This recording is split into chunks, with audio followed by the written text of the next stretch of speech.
Hey guys, what's up? Welcome back to my channel, and today I'm going to be doing another worth it style video where I'm going to be discussing whether you should still buy the iPhone XS in 2021 and seeing whether it's still worth it or not. I did a similar video on the Apple Watch Series 2 and you guys seem to enjoy it, so I'm just gonna do one on the iPhone XS as well. If you guys are looking to make a purchase and you guys want to stay within a budget, I think this is a great video that will help you out in deciding whether you should or should not buy this phone. So the first thing that I'm going to be talking about is actually the build quality itself of the phone. Now this phone has stainless steel bands. That's something that you don't see a lot in phones nowadays. You actually don't see it in any phones apart from iPhones. I really don't recall any phones apart from iPhones that use stainless steel as one of the main products on the phones.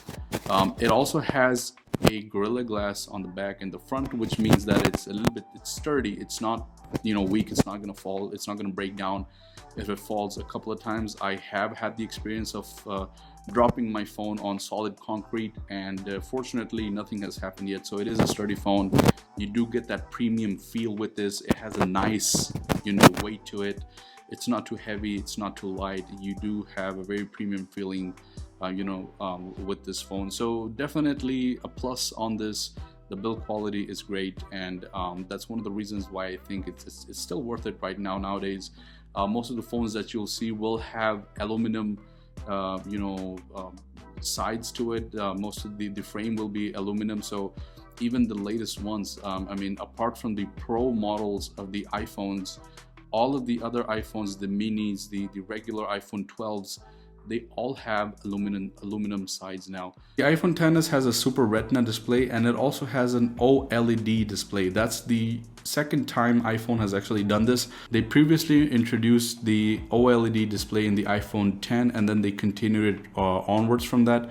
There's still some phones that don't have it. I believe the iPhone XR doesn't. Don't quote me if I'm wrong, but I believe this still has an LED display and not an OLED. This also doesn't have very thick bezels.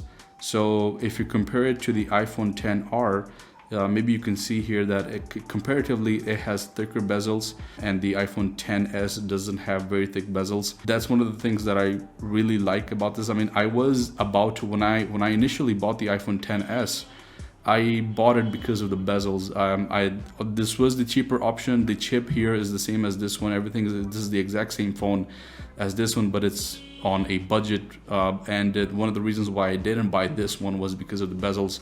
That was the selling point for me. So that might be something that you also want to make sure of. To some people, this may really, be a deciding factor of why they chose to buy this phone. This display also has True Tone, and that basically means that it's gonna, the brightness and the color is going to be adjusted based on the lighting that you have in the room. I personally don't really use it that much. I think it's a little bit annoying for me, but it does have that feature. If that's something that you're looking for, you do have it in the XS.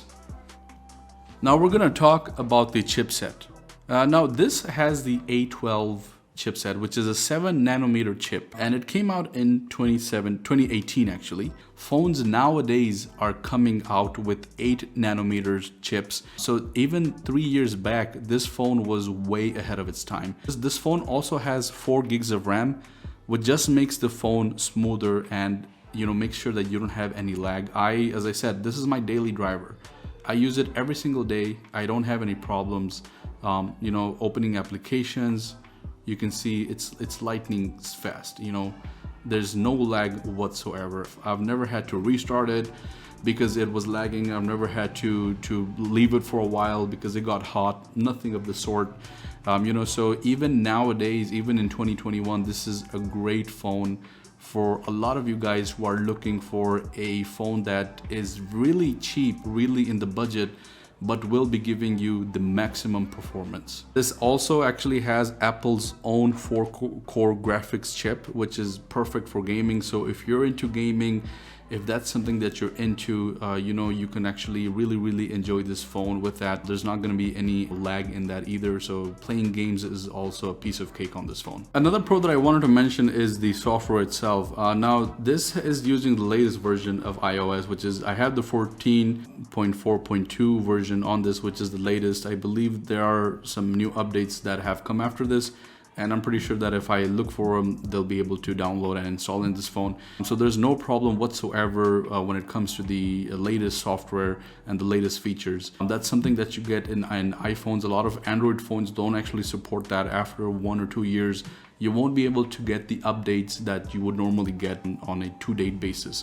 So this is one of the best things I think also about the iPhone XS. Not only this iPhone, but every single iPhone makes sure that your software is compatible, you know, to even very older phones. So I used to have an iPhone 6 that I was still recently using, and I believe I was able to get iOS 13 on that. I think so, I'm not sure. It's been a while since I used it, which tells you that a phone that was 6-7 years old is still almost up to date with the latest softwares. But not only for this iPhone, but for any iPhone really, buying an iPhone will make sure that you do get the latest and the greatest of the software side of things. Okay, now let's talk about the camera. So the camera, it's great. Honestly speaking, I have actually used this camera quite a lot for making short videos. So I used to make, you know, just small B-roll type videos with this phone. The quality was amazing. A lot of people could never tell if I was using a DSLR or if I was using a phone. One of the best things is that this actually can film at 4K 24, 30, and actually 60 as well. Which will give you really good quality, especially 24 you know, FPS, because 24 FPS is something that not a lot of phones support. Most of the phones nowadays will either have 30 or 60 FPS, 60 I believe most of the time. 24 FPS will make sure that you're able to provide a cinema quality video. So if you want to give your videos a little bit of a cinema look, 24 FPS is the frame rate to use, which is a great thing, and it supports 4K, which is obviously the best quality that you can get nowadays. And coming from a phone that's 3 years old, I believe it's really good. A lot of the videos out there on YouTube nowadays are not more than 1080p, and having the facility to film in 4K is just that much better. Considering that this is a 3-year-old phone is not a bad thing at all. In slow-mo, I believe you're able to even film in 240p in HD, which is amazing, which I believe is 720p, or it's, I'm not sure if this HD is full HD or is the 720, but still 240 FPS is not a joke. A lot of the high-end cameras don't have 240 FPS. I have used the slow-mo feature a lot, and honestly, it's amazing. Let me see if I can show you an example of me using a shot for you know, slow-mo and full HD. I'll try to put that somewhere in here.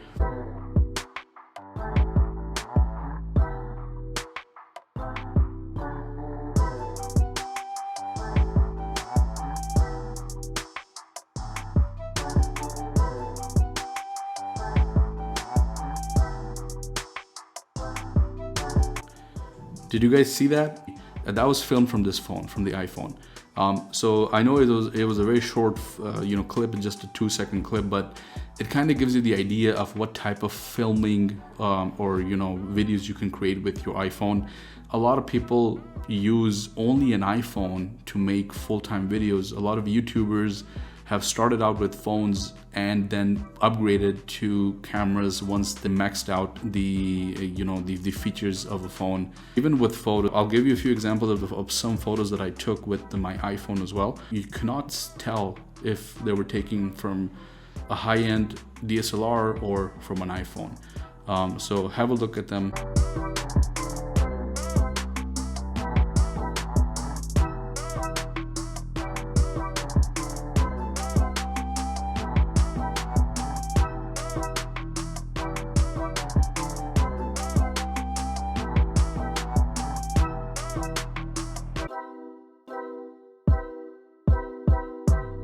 So the final pro that I want to discuss is actually wireless charging. So this phone does support wireless charging. It does have the capability of being charged wirelessly. If you do have a wireless pad, you can place it and it will charge it. It also supports fast charging, but you have to have those chargers which are compatible with fast charging to be able to get that feature.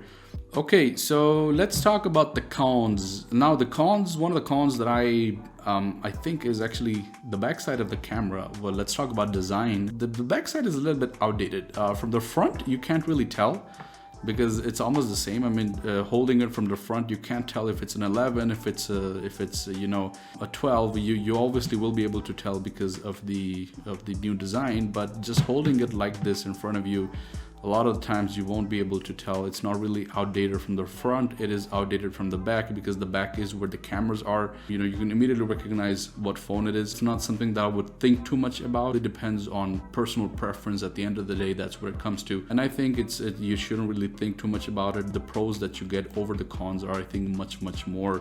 But it is something that I did feel, so I did want to mention it and you know, just put it out there.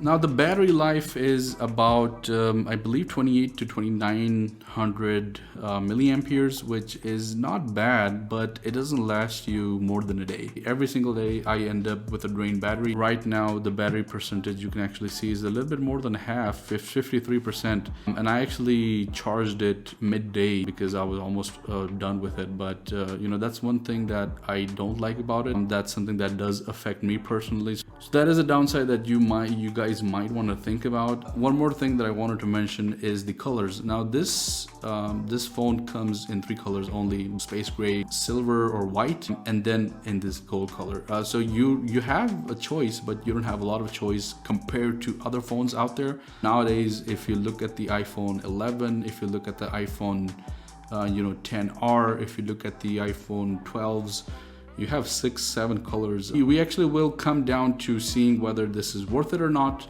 I believe it is worth it because the pros outweigh the cons. As I was saying, the cons are just more of personal preferences and you know, things that I at least don't really think about that much. $300-400 is really not bad at all, considering the pricing of the newer ones out there. So if you look at the price of the iPhone 12, that's nearly $800 to $900, and even you know, the iPhone 12 Pro will actually even top up over $1,000. So compared to that, this is almost a third of the cost, which is worth it. Considering the pros, I think it's worth it. I think you should buy it, especially if you are looking to upgrade. If you have an iPhone 8 or 7, I think this is a really good upgrade, and I believe it is worth it. So let me know if you guys enjoyed it, if this video would help you out in any way, if it helped you make a decision. I really hope it did. Let me know in the comments what you thought about the video. If there's anything that I should do differently, please do let me know, because that helps me improve the videos. And I'll see you guys in the next one. Until then, peace out.